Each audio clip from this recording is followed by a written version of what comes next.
कहानी के स्टार्ट में हम एक जैमी नाम की लड़की को देखते हैं जो आज एक एडम नाम के लड़के के साथ डेट पर आई हुई है। वहाँ वो दोनों एक रोमांटिक डिनर करने के बाद अपने अपने घर को चले जाते हैं। घर जाकर जैमी फ्रेश होने के बाद फोन पर अपने बॉयफ्रेंड से बात करने लगती है। तभी वहाँ एक शख्स आता है जिसका चेहरा निकाब से ढका हुआ था। वो जैमी को किडनैप करता है और अपने साथ ले जाता है। अगले सीन में हम देखते हैं कि वो एक अनजान जगह पर कैद थी। वो काफी घबराई हुई थी। जिस रूम में उसे रखा गया था वहाँ पर एक सीसीटीवी कैमरा भी लगा हुआ था। वो अब उस रूम के दरवाजे को जोर जोर से नॉक करने लगती है। उस रूम का दरवाजा खुल जाता है। जो ही जैमी उस रूम से बाहर आती है तो वो देखती है कि उसके सामने एक और लड़की खड़ी हुई थी। इस लड़की का नाम सबरीना है और ये आर्मी में रह चुकी है। सबरीना अब जिमी को एक ऐसी जगह पर लेकर जाती है जहाँ इनके पहुँचते ही उस जगह को एक बड़े दरवाजे के साथ बंद कर दिया जाता है।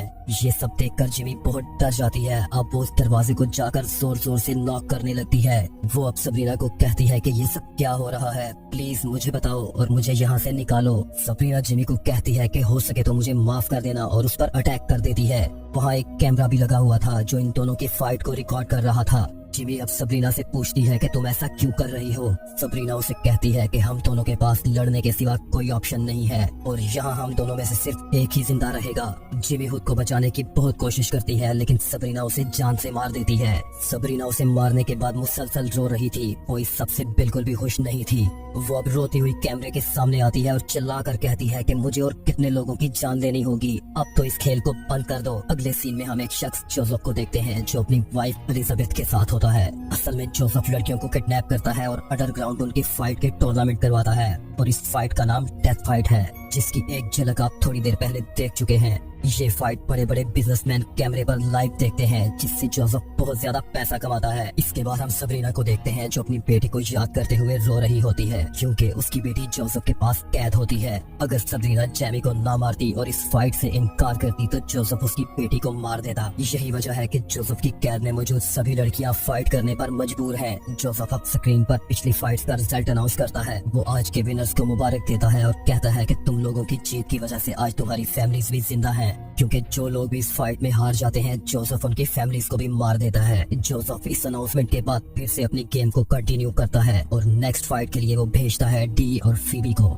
डी अपनी सिस्टर और फीबी अपनी मदर को जिंदा रखने के लिए आज फाइट करने वाली हैं। अब इन दोनों की फाइट स्टार्ट होती है जिसमें फीबी डी को जान से मार देती है। असल में फीबी अपनी मदर से बहुत नफरत करती है, इसीलिए वो ये फाइट मजबूरी में नहीं बल्कि अपने एंजॉयमेंट के लिए लड़ती है। इसके बाद हम ओडी और सबरीना को देखते हैं। ये दोनों अब फ्रेंड्स बन चुकी थी। अभी ये दोनों बात कर ही रही होती हैं, तभी एक कर्ट नाम का आदमी वहाँ पर कुछ लोगों के साथ आता है और वहाँ पर मौजूद सभी लड़कियों को अपने साथ चलने को बोलता है। वो इन सभी लड़कियों को एक रूम में लेकर जाता है। वहाँ वो इनके हाथ और पाँव चेयर्स के साथ बांध देता है। थोड़ी देर बाद इस ऑर्गेनाइजेशन का ऑनर जोसेफ अपनी बीवी एलिजाबेथ के साथ इस रूम में आता है। जोसेफ इन्हें कहता है कि मैं यहाँ पर 50 लड़कियों को किडनैप करके लाया था, जिनमें से सिर्फ 22 ही बची हैं। वो इन्हें कहता है कि इस फाइट के टूर्नामेंट का फैसला अगले 3 दिन में हो जाएगा और जो भी इसमें विनर होगा मैं उसको आजाद कर दूंगा। कर्ट अब इन सभी लड़कियों को वापस सेल में बंद करने के लिए ले जा रहा होता है। रास्ते में फीबी सबरीना की बेटी को लेकर गलत बात करती है, जिसे सुनकर सबरीना को गुस्सा आ जाता है और वो एक जोरदार टक्कर फीबी को मारती है। कर्ट अब इन दोनों को अलग अलग सेल्स में बंद कर देता है। इसके बाद हम देखते हैं कि ब्रेंडा और नैन्सी नाम की लड़की की फाइट हो रही होती है। ये फाइट ब्रेंडा जीत जाती है।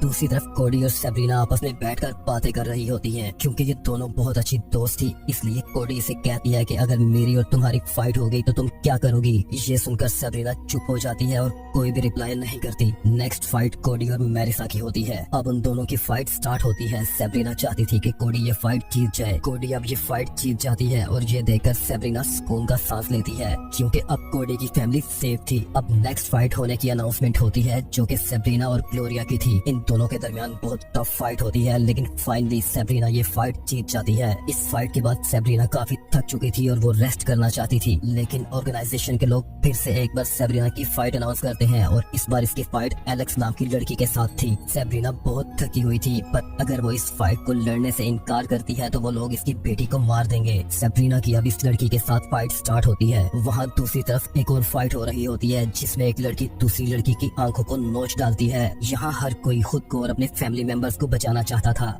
दूसरी तरफ सेब्रीना की फाइट को कुछ अमीरजादे बड़े मजे के साथ देख रहे थे। सेब्रीना वो फाइट बड़ी ही मुश्किल से जीतने के बाद गिर जाती है और अपनी बेटी को याद करते हुए बेहोश हो जाती है। अब कुछ लोग वहाँ आते हैं जो सेब्रीना को उठाकर वहाँ से ले जाते हैं। कोडी ये समझती है कि सेब्रीना की डेथ हो गई है, इसलिए वो जोर जोर से रोने लगती है। अगली फाइट टेरेसा और रिचल के बीच होती है। टेरेसा कभी भी नहीं चाहती थी कि वो किसी की जान ले, पर यहाँ पर वो बहुत मजबूर थी क्योंकि ये डेथ फाइट थी और इस फाइट में सिर्फ विनर ही बचता है। दूसरी तरफ सेब्रीना की हालत बहुत क्रिटिकल थी और उसका ट्रीटमेंट चल रहा था। नेक्स्ट फाइट एन और ब्रेंडा के बीच में अनाउंस होती है। एन इस फाइट को लड़ने के लिए रिंग में चली जाती है, लेकिन ब्रेंडा ये फाइट नहीं लड़ना चाहती थी। अब एलिजाबेथ ब्रेंडा के पास आती है और वो उसे कहती है कि अगर तुमने ये फाइट नहीं लड़ी तो मैं तुम्हारी माँ को जान से मार दूंगी। इसे सुनकर ब्रेंडा एक जोर से पंच एलिजाबेथ के मुंह पर मारती है। एलिजाबेथ को गुस्सा आ जाता है, इसीलिए वो एक गन निकालकर ब्रेंडा के सर में गोली मारती है, जिससे ब्रेंडा की वहीं पर डेथ हो जाती है। दूसरी तरफ सेब्रीना को होश आ जाता है और वो वहाँ से भागने की कोशिश करती है, पर इंजर्ड होने की वजह से वो भाग नहीं पाती। वो लोग उसे पकड़कर वापस उसके सेल में छोड़ देते हैं। अब इस टूर्नामेंट को आगे बढ़ाने के लिए अगली फाइट कोडी और टेरेसा के बीच में होती है। टेरेसा वहाँ फाइट करने से इनकार कर देती है क्योंकि वो कोडी को नहीं मारना चाहती। ये काफी इमोशनल मोमेंट होता है।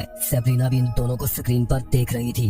वो ये सब देखकर रोने लगती है क्योंकि सेब्रीना, कोडी और टेरेसा बहुत अच्छी फ्रेंड्स बन गई थी। टेरेसा यहाँ कोडी को बोलती है कि मेरे हस्बैंड हॉस्पिटल के आईसीयू में बहुत सीरियस कंडीशन में है, अगर ये लोग उसे मार भी देते हैं तो ये उसके लिए अच्छा है, और तुम्हारी माँ तुमसे बहुत ज्यादा प्यार करती है और तुम दोनों को एक दूसरे की जरूरत भी है, इसलिए तुम मुझे मार दो। वो दोनों वहाँ पर रोने लगती हैं। कोडी टेरेसा को नहीं मारना चाहती थी, लेकिन टेरेसा ने उसे फोर्स किया और कोडी ने आखिर उसका गला दबाकर उसकी जान ले ली।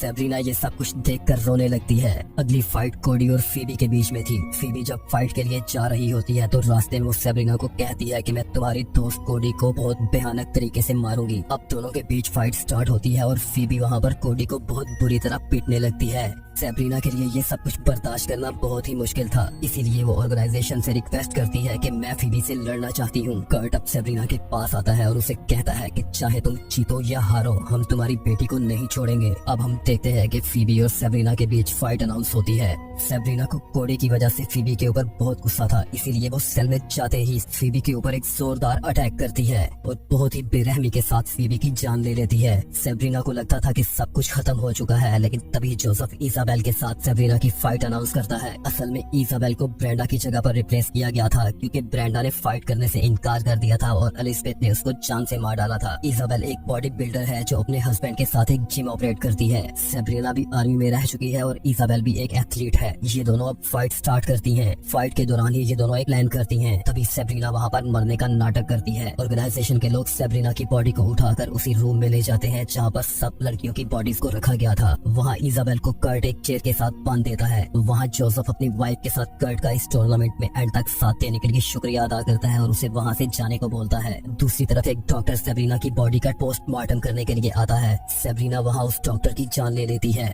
सेब्रीना अब इजाबेल को बचाने के लिए जोसेफ के रूम की तरफ जाती है और रास्ते में आने वाले सभी लोगों को जान से मार देती है। सेब्रीना अब दरवाजा तोड़कर अंदर दाखिल होती है और इजाबेल को खोलने की कोशिश करती है। इसी दौरान एलिजाबेथ सेब्रीना पे अटैक करती है। सेब्रीना उसके अटैक से बच जाती है, पर इजाबेल नहीं बच पाती। ये देखकर सेब्रीना बहुत गुस्से में आ जाती है और वो जोर से एक किक एलिजाबेथ को मारती है, जिससे वो खिड़की से नीचे जा गिरती है और वो मर जाती है। जोसेफ अपनी वाइफ को मरा हुआ देखकर गुस्से में आ जाता है। वो सेब्रीना की तरफ बढ़ता है और उसको गला दबाने लगता है। वो सेब्रीना को कहता है कि मैं आज तुम्हें जान से मार दूंगा, पर मैं तुम्हारी बेटी को जिंदा रखूंगा और जब वो बड़ी हो जाएगी तो वो इस टूर्नामेंट की चैंपियन होगी। ये सुनकर सेब्रीना एक कांच का टुकड़ा उठाती है और उसे जोसेफ की गर्दन में घुसा देती है, जिससे जोसेफ की वहीं पर डेथ हो जाती है। सेब्रीना अब खुशी से दौड़ती हुई इस जेल से बाहर निकलती है। सेब्रीना इस आजादी से बहुत खुश थी क्योंकि वो अपनी बेटी से मिल सकेगी। तभी एक स्नाइपर पीछे से सेब्रीना को शूट कर देता है। सेब्रीना वहीं पर गिर जाती है। ये स्नाइपर वही शख्स था जो लड़कियों को प्यार मोहब्बत का झांसा देकर उनको डेट पर बुलाता था और बाद में उन लड़कियों को किडनैप करके उस ऑर्गेनाइजेशन के हैंड ओवर कर देता था। सेब्रीना वहीं पर मर जाती है और उसकी बेटी से मिलने की उसकी ख्वाहिश अधूरी रह जाती है।